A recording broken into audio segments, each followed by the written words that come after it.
This episode is sponsored by Realtor.com, who wants you to take advantage of your free profile on Realtor.com. By claiming and completing your free profile, adding a photo, and all of the information that puts you head and shoulders above the competition, you're on your way to receiving free leads, helping search engines find you, and staying top of mind with past clients. To learn more about claiming your free profile, go to Realtor.com/profile.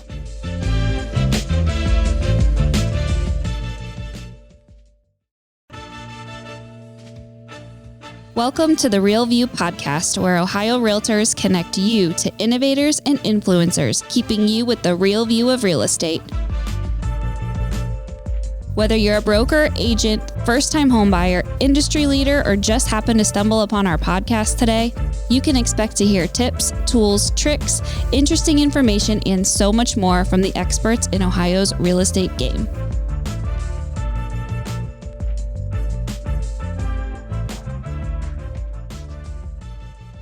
Hi everyone, welcome back to the special edition of The Real View, Ohio Policy Talk. Ohio Policy Talk focuses specifically on the latest in Ohio politics when it comes to real estate, giving you a more focused lens on what's happening in our political space. Today is our second episode, and we are diving into the Ohio state budget with Andrew Huffman, Director of Government Affairs at Ohio Realtors. Andrew, welcome back to the show. Thanks, Allison. Thanks for having me. Yeah, we're really happy to have you back. I know you joined us last time with Secretary of State Frank LaRose on our inaugural episode of the Ohio Policy Talk. So we're happy to have you back and happy to have you breaking down this budget for us. So let's just start at the beginning. I know they just wrapped up the state operating budget. It passed kind of very last minute, went down to the wire a few months ago. But tell us a little bit more about the budget process, why it's so important, and what that kind of looks like from an insider perspective. Allison, the budget is the most significant piece of legislation lawmakers work on all session. It's usually introduced at the beginning of the session. And the bill that lawmakers just approved, it appropriates over $190 billion in state funding, and state and federal funding, I should say. It's over 6,000 pages long, and it touches every facet of state government. It funds operations for the next 2 years. And as you can imagine, with a bill so big, it touches hundreds of policy areas, everything from taxation, education, healthcare, and of course, housing. The governor unveiled the budget in January, and lawmakers spent the first half of 2023 debating it. And you hit the nail on the head. It went right to the wire. They passed the bill on June 30th, and then the governor signed the bill on July 4th after issuing 44 vetoes, which isn't surprising. The governor usually does issue vetoes in the budget. He can't add any language, but he can remove language that he does not support. Very interesting. I think the whole process of this, I don't think people realize or understand how much work goes into this. I mean, the fact that this was worked on for 6 months, is crazy. And the amount of going back and forth and just the work, kind of on your side, as representing Ohio Realtors and all of our members across the state and making sure, our voices are being heard and what matters to us is being represented in the budget. It's a lot of work. Tell us about just the work that goes behind it and kind of what your life is like during all of this and the work that you do on behalf of Ohio Realtors. What is that process like for you? Yeah, it's very chaotic, as you can imagine. Fortunately, the governor unveiled his budget, and it looked, especially on the housing front, like it was going to be pretty positive. But the devil's always in the details, so we had to get to work after the governor unveiled his plan, and it goes to the House of Representatives. They can make a whole slew of changes, which they did. And then it goes to the Senate, and they make their own rounds of cuts and additions. And then it goes to what's called a conference committee, where members of the House and the Senate come together and come up with a compromise version of the bill. So you can never take your foot off the gas. You have to work through the entire process. And we saw things that were included in the House passed version of the bill, as well as the Senate passed version of the bill, and it would be removed at the last second, or things would be added that were never discussed. So with a bill of this size, it's certainly it offers opportunities to get a lot of things done, but then you also need to play defense as well, because you don't know where you may be hit. So we were diving through all 6,000 pages when they would be unveiled. And fortunately for us, this budget was very, very positive, and for Ohioans as well. Yeah, no, that's great news, and I know on behalf of all of our members, we appreciate just the level of detail and the amount of work that goes into looking through all of those pages and keeping such a close eye on things. Really important, and we appreciate the work that you do. As far as Ohio Realtors, what did we really want to focus on when it comes to this budget, and what were some of the priorities and things that was important to us to make sure that got included on this year's budget? One issue that we've been advocating for years is an effort to try to reduce some of the financial barriers to Ohioans seeking to purchase a home. And the program that we have been advocating for was a savings account program for homeowners that would allow them to make tax deductible contributions. We've pursued this policy for about 5 years now, and we've always had support, but it always fell short. It was never passed. And I'm happy to report that in this budget, we were able to create the Homeownership Savings Link Deposit Program. So we're very excited about that. Under this program, Ohioans would be able to open up a savings account with a financial institution, and they would be able to deduct either $5,000 or $10,000 in contribution each year from their state income taxes, and that depends on their filing status. The maximum contribution that they could deduct would be $25,000 for the life of the account. But this really should not only get Ohioans focused on saving for a home, but then also you get the tax savings as well. This program that was in the budget, it's really better than any program we've offered or tried to pursue in the past. Not only can account holders make contributions and enjoy the tax savings, but also family members can as well, and employers can even make contributions to these accounts. So it's a win all around. We also worked with the state treasurer's office, and the accounts now will be eligible for what's called the state's link deposit program. This will allow them to earn above market interest rates. So not only do you get the tax savings, you also get higher interest rates. And really, to be eligible, you just have to be an Ohio resident, and you need to use the funding in the account for a down payment or closing cost on a primary residence. So you can't use this for investment properties. It has to be a primary residence. And we're really excited to see this program expanded, not just to first-time home buyers, but to all Ohioans seeking to purchase a home. So we really hope this will reduce some of those financial barriers that have really posed a significant challenge for Ohioans seeking to purchase a home. No, that's huge. And like you mentioned, something that we've been trying to get included in this budget for many, many years. So, congratulations on getting that done. And I mean, to all of our realtors who are listening to this, mark this in your notes, circle back to this as something that, you'll want to pay a close eye to, especially as we head into the new year. This is something you all can offer potential clients, offer, people who are going to be interested in purchasing a home and want help with that down payment. I mean, this is such a great way to kind of help with that problem of a down payment, which we know has been a problem and something that's come up in many potential home buyers for a while. Were there certain legislators that really worked on this part of the budget with us, or how did that work as far as you getting this into the budget, and who were our main partners and advocates in getting this included? This was a group effort. We had a coalition of, I'll say, about 9 organizations, ranging from financial institutions, housing advocates, as well as, business organizations as well. And, we have been advocating for this for so long. It really was, it wasn't anything new. And the governor actually took it and ran with it, and he proposed it in his introduced version of the bill. So we had Governor DeWine and his administration on board. Treasurer Sprague at the treasurer's office, his team did an amazing job kind of lining up the details and organizing that. And then in the House and Senate, fortunately, because of that legwork that we did in past sessions, we had legislators that, one, knew the issue and knew how important it was. So I just don't want to single out one or two legislators. This really was a group effort by a number of lawmakers in both the House and Senate. And sometimes you don't always get what you want the first go around. And this was a classic example of that. We had some roadblocks in the past, but because of those roadblocks, we were able to do the education. We were able to get our grassroots movement really up and running. And in this budget, we hit the ground running. And, lawmakers saw the need.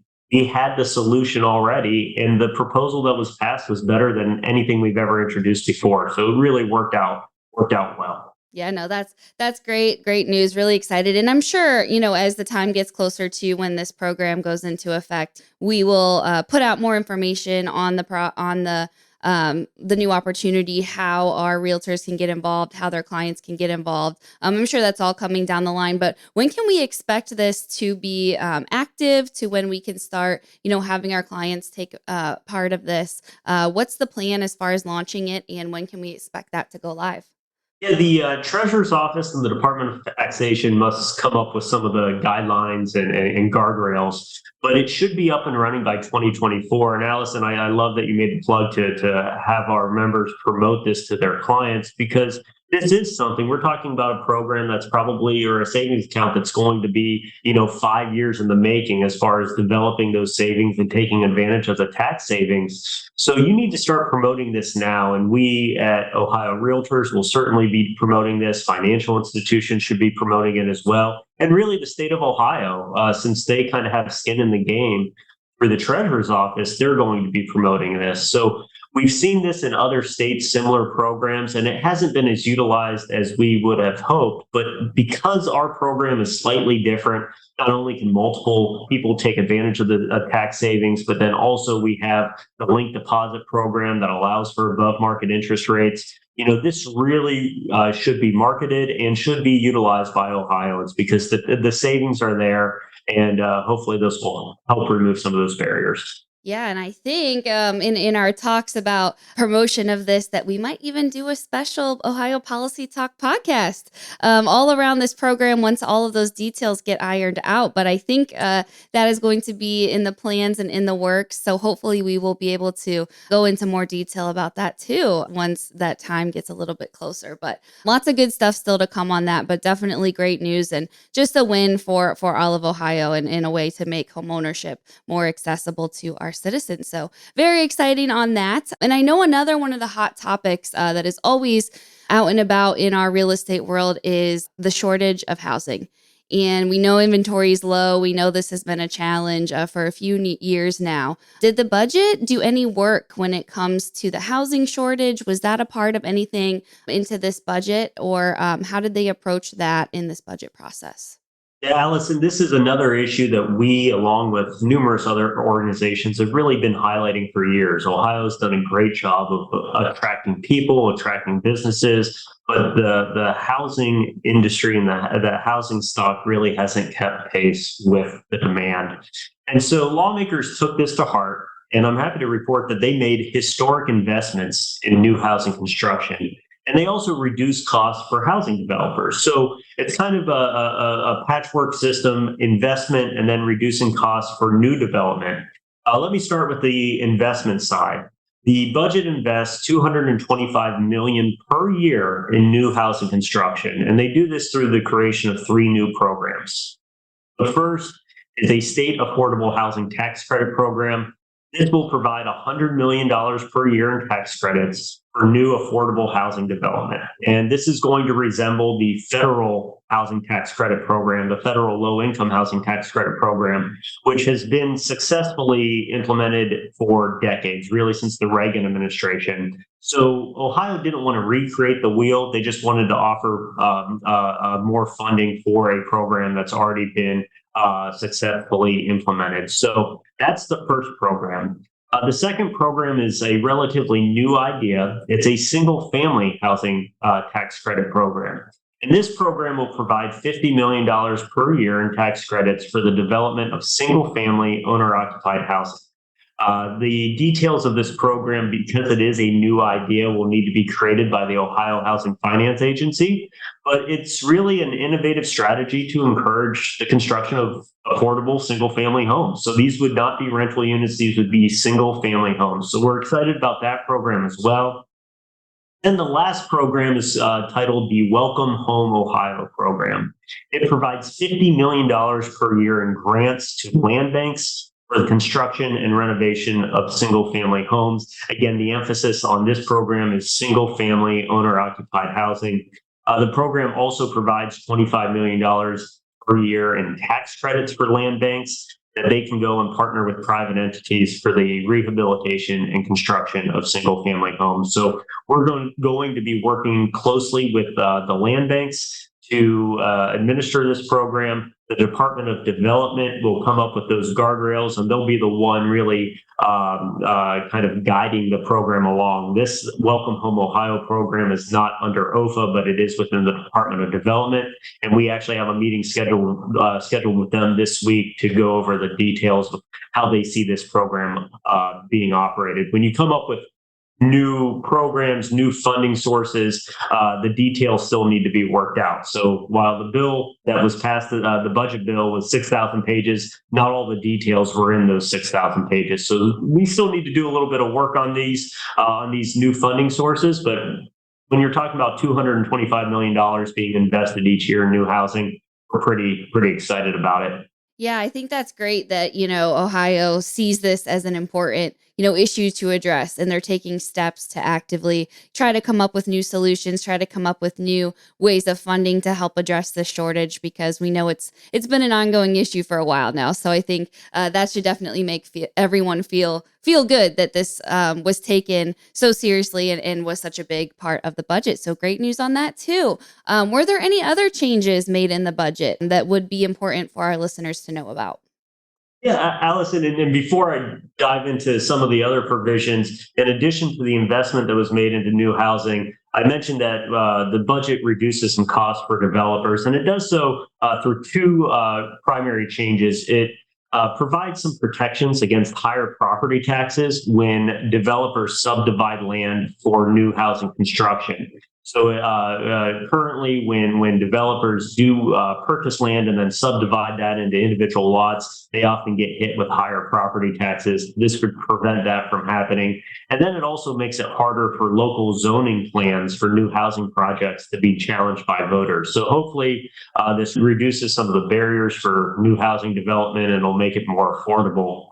As far as some other changes, anytime you're dealing with appropriating billions of dollars, the issue of taxes is going to come up. And this budget, that was really the focal point on this budget, is what are we doing with both the income tax, the state income taxes, as well as other taxes. And the budget cuts $3 billion in taxes over the next 2 years. Most of that is in the form of an income tax. However, we became heavily involved in a proposal to reduce the commercial activities tax, or the CAT, that is paid by businesses in Ohio. The final proposal in the bill that we supported exempts all businesses with gross receipts under $3 million in 2024, and then that increases to $6 million in 2025 from paying the CAT. So this, when it's fully implemented, will exempt 90% of all businesses in Ohio from paying the CAT. So really, this should exempt many of our members and should have a positive impact on the business climate in Ohio. Unfortunately, the way it's written, and we need to work with the Department of Taxation, and this is classic government for you, while we exempt 90% of all businesses, they will still need to file the CAT. They just won't have to pay anything. So the way we wanted it drafted, they would not even have to complete the paperwork. But at the end of the day, some changes were made, and they will. It appears that they will still need to file something with the Department of Taxation, but they won't be paying anything. So we're very excited about that. Yeah, great news. Yeah.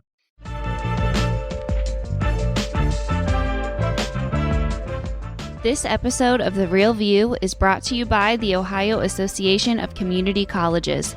Ohio's network of community colleges provides accessible training that accommodates the busy lifestyles of aspiring real estate professionals at half the price of a traditional university. With convenient locations in every part of the state, as well as online options, Ohio's community colleges are your smart choice for pre-licensing education. For more details or to start the journey to a real estate career, visit the education page at ohiorealtors.org and then click on the pre-license course locations.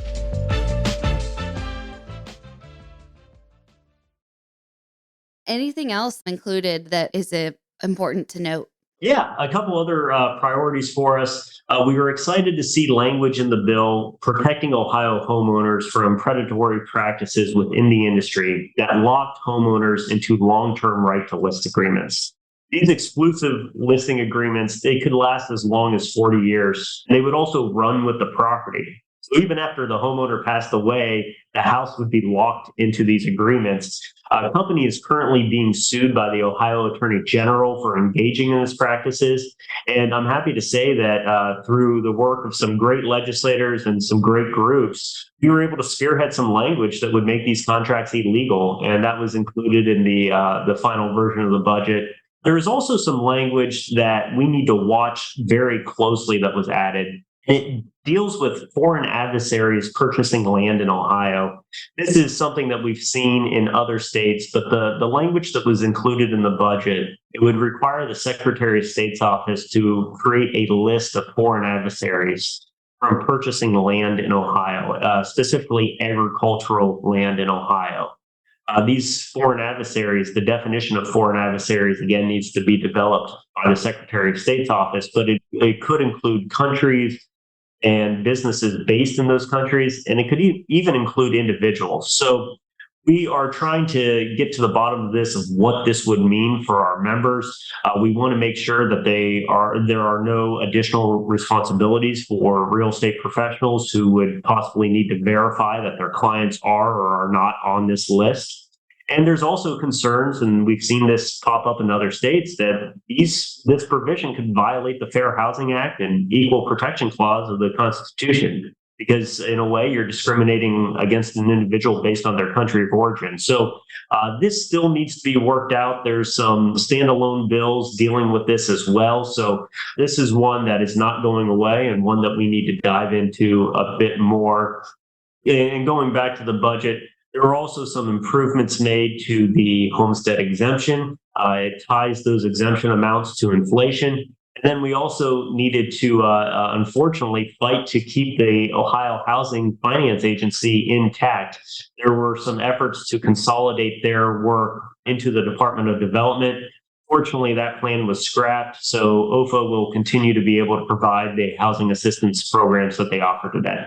Great news on that. And yeah, sounds like a lot more to come on some of those things, and we'll keep an eye out as more of that develops. So this budget passed, as you mentioned, end of June. We're now going to be heading back into session in a couple weeks later this fall. What can we expect? What is on the agenda as the session gathers again and we start back up in a few weeks? What are some of the things that are going to be top of mind that Ohio Realtors should keep an eye out on?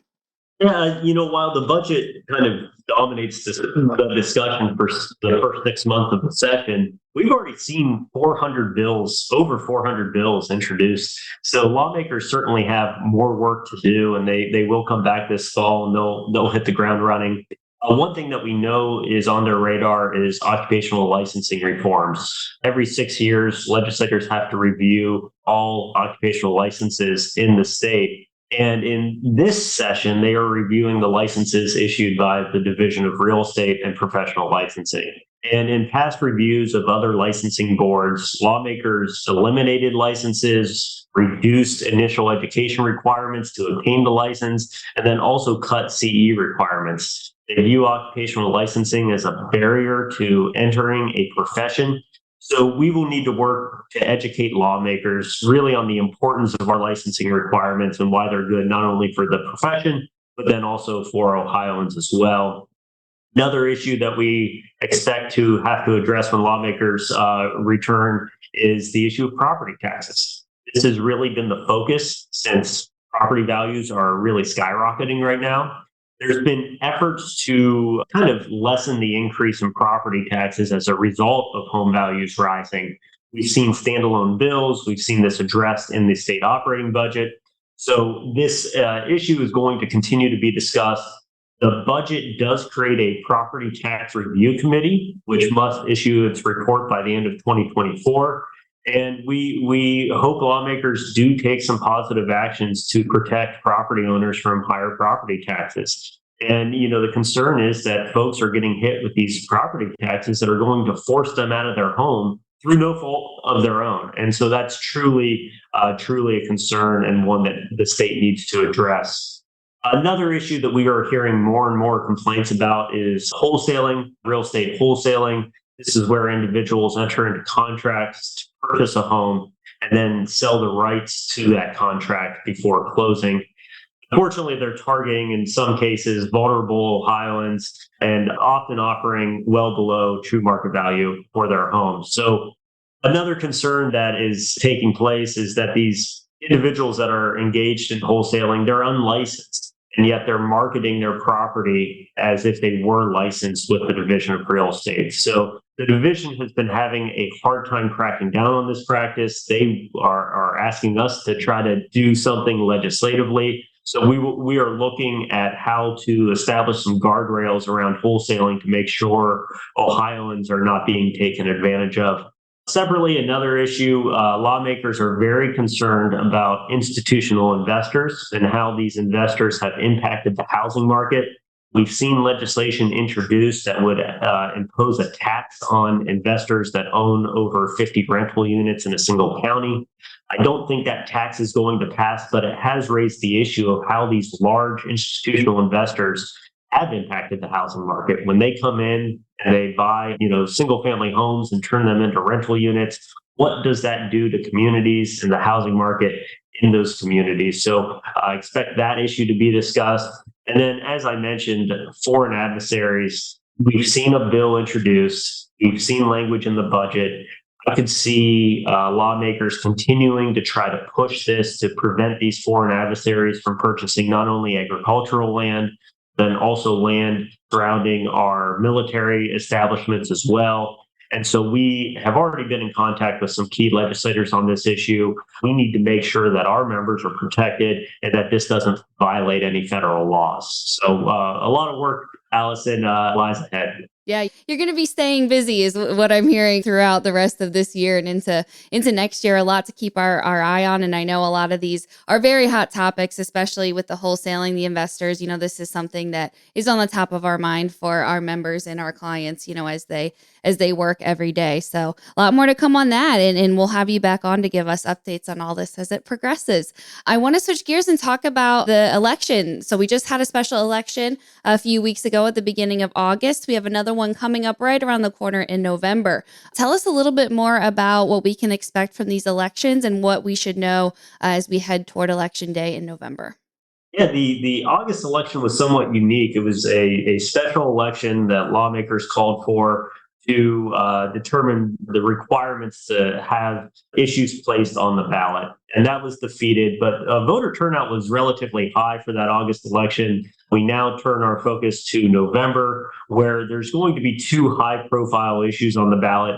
One dealing with reproductive rights, allowing abortions in Ohio until fetal viability, and then a proposal to legalize recreational marijuana. So, two very high profile issues. Our members and listeners will probably start seeing and hearing ads for those two issues in the very near future. So, just be on the lookout for those two issues. You'll have local elections as well on there. So, it'll be a very busy November. Yep, definitely. And there is a way for our realtor members to get involved in these elections beyond just voting, which we always encourage making your voice heard. But there is another exciting opportunity that was made available with us in the Division of Real Estate to be a part of these elections. Tell us a little bit more about this opportunity and how our realtors can get involved beyond the voting process.